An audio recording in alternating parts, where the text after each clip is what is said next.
multi-million-dollar car found under the depths of Lake Maggiore, a massive steam engine from an ancient era found next to an underwater reef. Here are the top 15 most amazing things found underwater. Number 15. Bugatti Type 22 Brescia. In 1967, diver Ugo Pillon was swimming in the depths of Lake Maggiore on the border between Switzerland and Italy when he discovered one of the rarest vehicles in the world, the Bugatti Type 22 Brescia, that had been built in 1925. It wouldn't be until 2009 that the rusted wreck could be retrieved. But even in its dilapidated state, it went on to fetch almost $400,000 at auction, with the buyer saying that he had no intention of restoring it. But how did the 4-cylinder 1.5-liter vehicle with a top speed of 100 miles per hour meet this watery fate? According to legend, it was originally owned by Grand Prix driver René Dreyfus, who was known for his love of gambling. In 1934, he lost the car in a game with the Swiss playboy Adalbert Bode, who tried to drive it home to Switzerland the following day. He encountered a problem, though, because border guards demanded he pay the import tax on the vehicle, something he was unable to do. In his eyes, the car was relatively worthless, so instead of finding a way to stump up the fees, he instead left it in the hands of the border officials and told them to do what they wanted with it. Not ones to be visibly taking bribes, they were left with one choice and rolled the car into the lake, where it would remain for the next 73 years. Bugattis have, of course, become far more sought after in the meantime, especially ones from that era, and this particular Type 22 can now be seen in its rusty glory at the Mullen Automotive Museum in California. Number 14. Apollo 11 engines. Right up until recently, with SpaceX's reusable rocket technology, space missions have always involved components that have been discarded during the voyage to orbit, and extensive precautions were taken to ensure that these large objects would fall into remote parts of the ocean to avoid any risk of them impacting populated areas.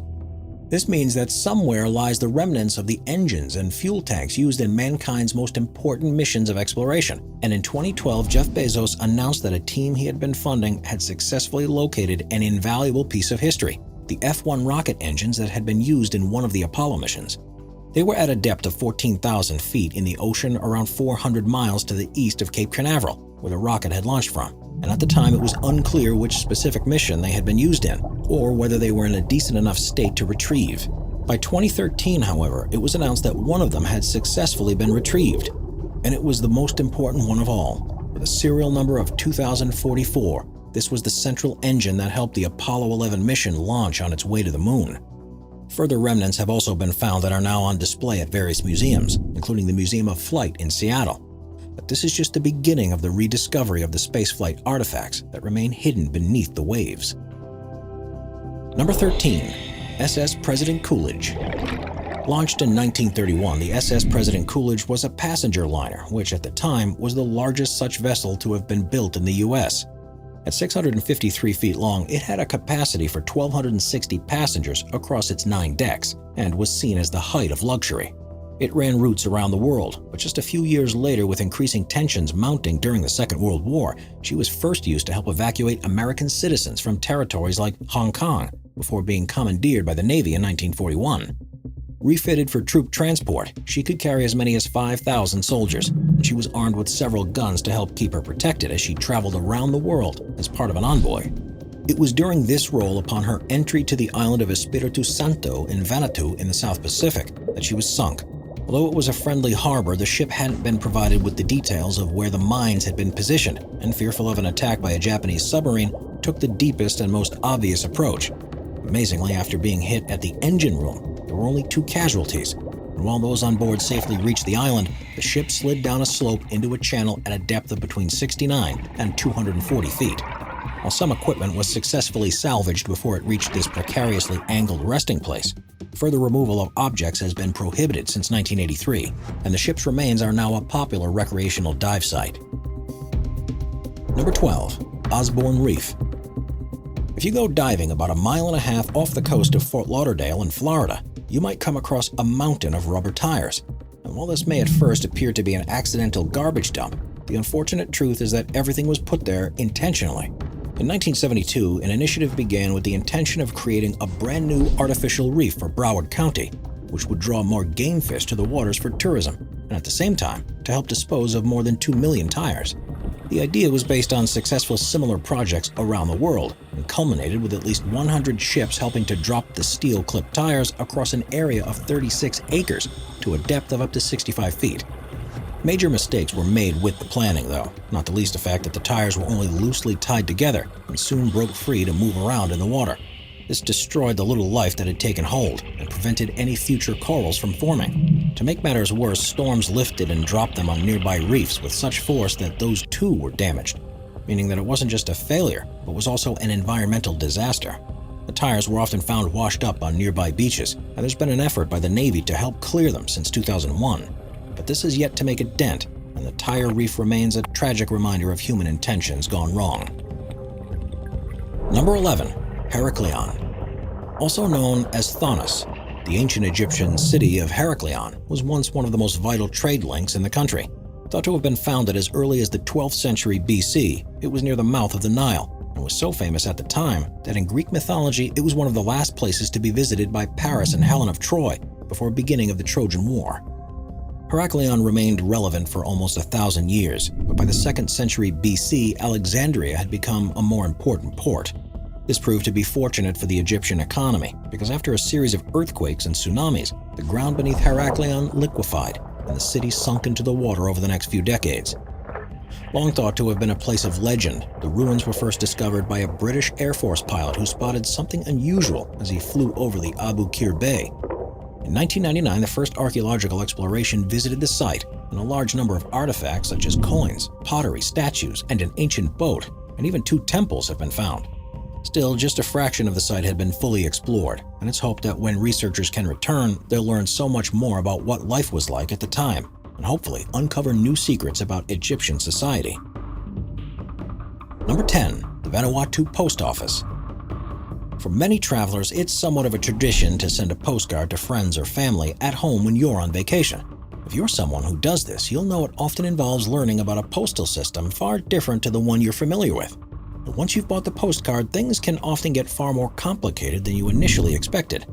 If figuring out how much a stamp should cost to send something home isn't tricky enough, the island of Vanuatu in the South Pacific has an extra step you can go through if you want to send one of the most unique postcards in the world. That's because at the Hideaway Marine Sanctuary, you'll find one of the world's only underwater post offices, which is about 10 feet beneath the waves. Divers and snorkelers can swim down with a specially designed waterproof postcard, where staff will emboss them with a special device that's used instead of an ink stamp.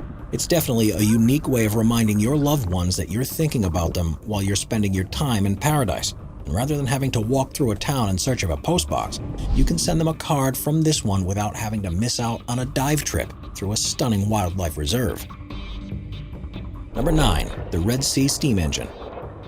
The Red Sea is a 179,000 square mile seawater inlet from the Indian Ocean that lies between Asia and Africa, and has long been a vital source of produce for the region. It's also a popular tourist destination with countless resorts along its coast, and is known for its clear water and perfect diving conditions. Having been used for millennia, there are numerous sunken artifacts to discover, but one of the most unusual is a steam train engine, which lies at a depth of around 100 feet. You might be wondering how this locomotive found its way to this place, and the story behind it is almost as fascinating as the dive site itself. It was being transported to Alexandria in Egypt along with another engine and a large cargo of other vehicles and ammunition on the SS Thistlegorm in 1941. It had left Glasgow, Scotland a few months earlier with the intent to shore up military forces in Egypt, and had almost completed its journey before being bombed by German aircraft. Having set off from Crete, they were searching for a troop transport, but after failing to find it, they released 2 2.5-ton bombs onto the ship that they did locate, the SS Thistlegorm. The ship sank almost immediately, and while most of its cargo still remained inside it, the 2 train locomotives had been secured on its deck, and they broke free while it was sinking and landed on the sea floor to either side of it. The wreck was discovered by Jacques Cousteau in the 1950s, and since then it's regularly said to be one of the top 10 dive sites in the whole world. We are constantly adding more people to the Top 5's production team to bring you all the best content. Be sure to subscribe with notifications on and hit the like button. Number 8. Cenote Angelita. Divers are used to being aware of unusual currents and tides that are virtually invisible to see when you're underwater. But in a water-filled cave in Mexico's Yucatan Peninsula, there's a completely different type of challenge to overcome: a toxic underwater river.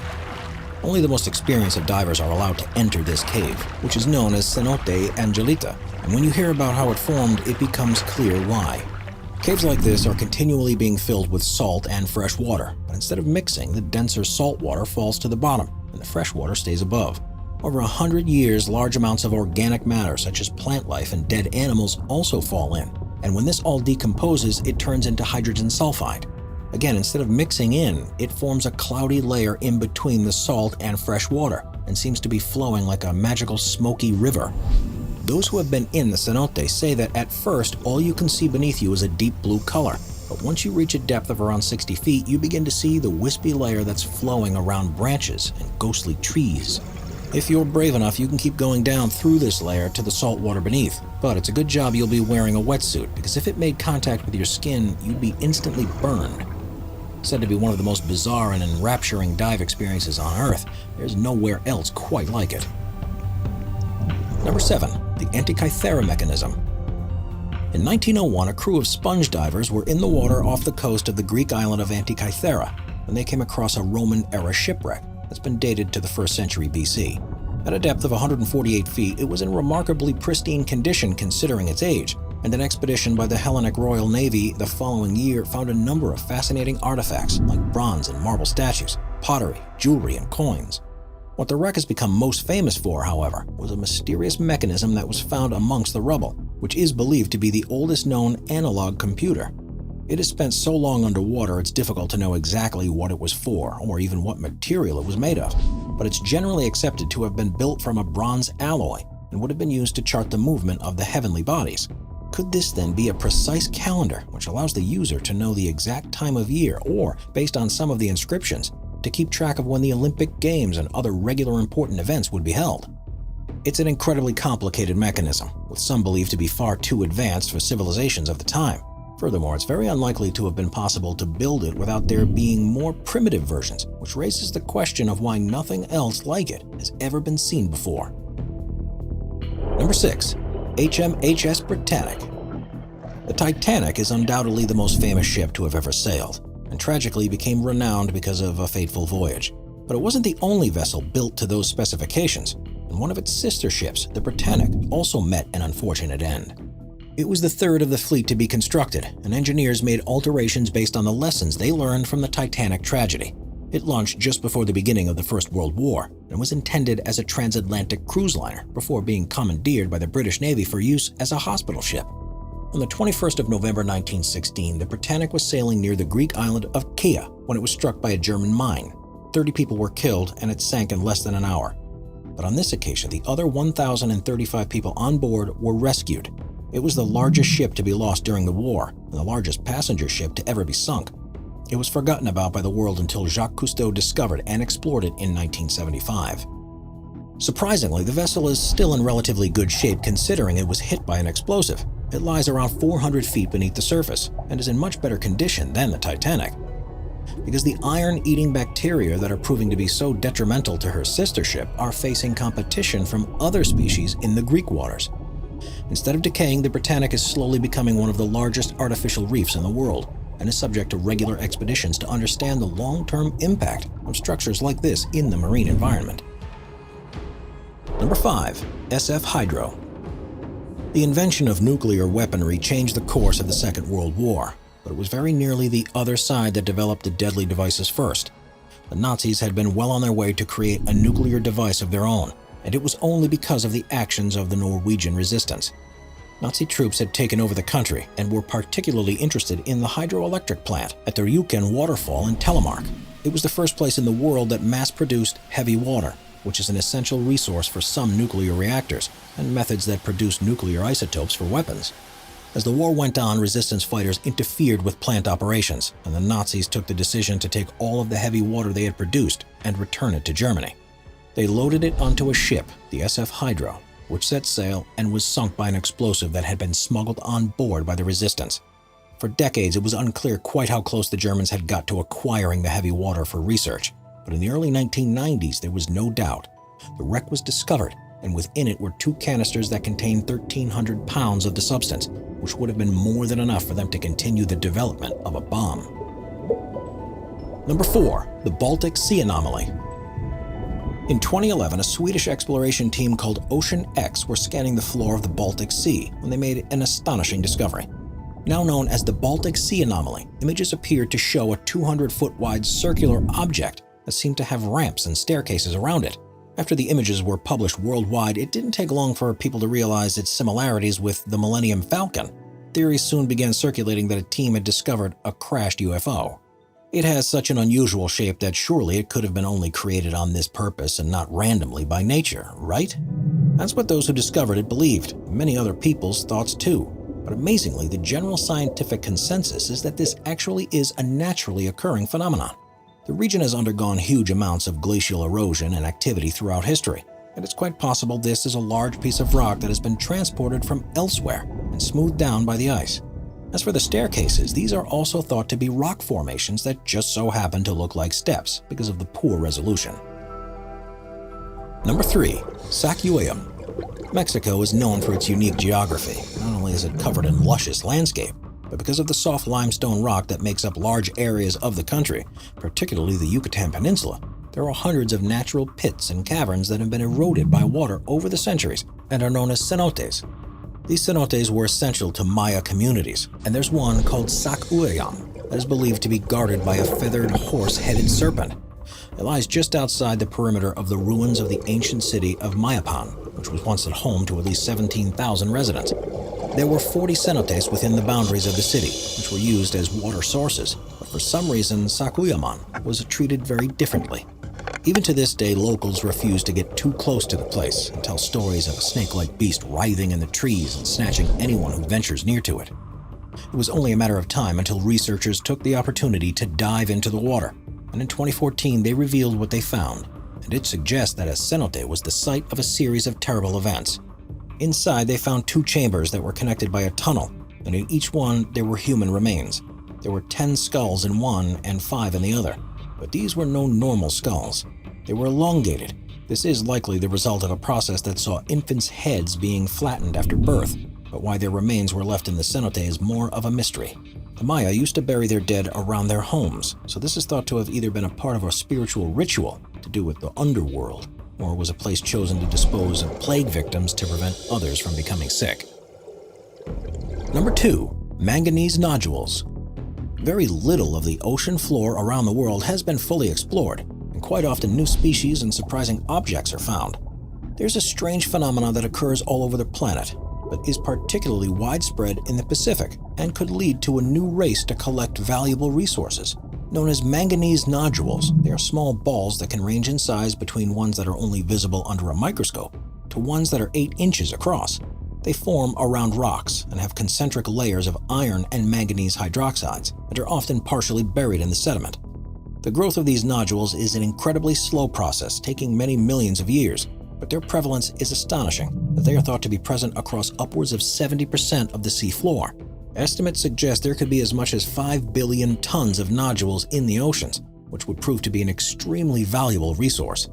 Discoveries like these means that the oceans could well be the frontier for mining of the future, so long as technology can be developed to retrieve the nodules in a cost-effective way. Number 1. Cone-shaped structure. The Sea of Galilee is one of the most important water formations on Earth, thanks to the ancient civilizations that have historically relied upon it. But recent investigations have found there might be far more to the place than seems at first. Archaeologists announced in 2003 that they had found a huge stone structure beneath the surface, one that they say could only have been built by humans, but quite how and why this was done is far from clear. Thought to be a rock cairn, it's made up of more than 60,000 tons of cobbles and boulders, has a diameter of 230 feet, and is around 32 feet tall. For comparison, Stonehenge has a diameter just half of that, and is only half as tall, which means this discovery could represent one of the most significant structures to have ever been built in the ancient world. Close inspection by divers has found that the stones don't appear to be cut, but have definitely been placed there purposefully, and the structure was more than likely built on dry land, implying that the sea itself is only a relatively recent formation. Current theories are the cone-shaped structure is at least 4,000 years old, and it's hoped that further studies will finally unlock its secrets. Subscribe to Top 5s for more and check out some of our other popular videos.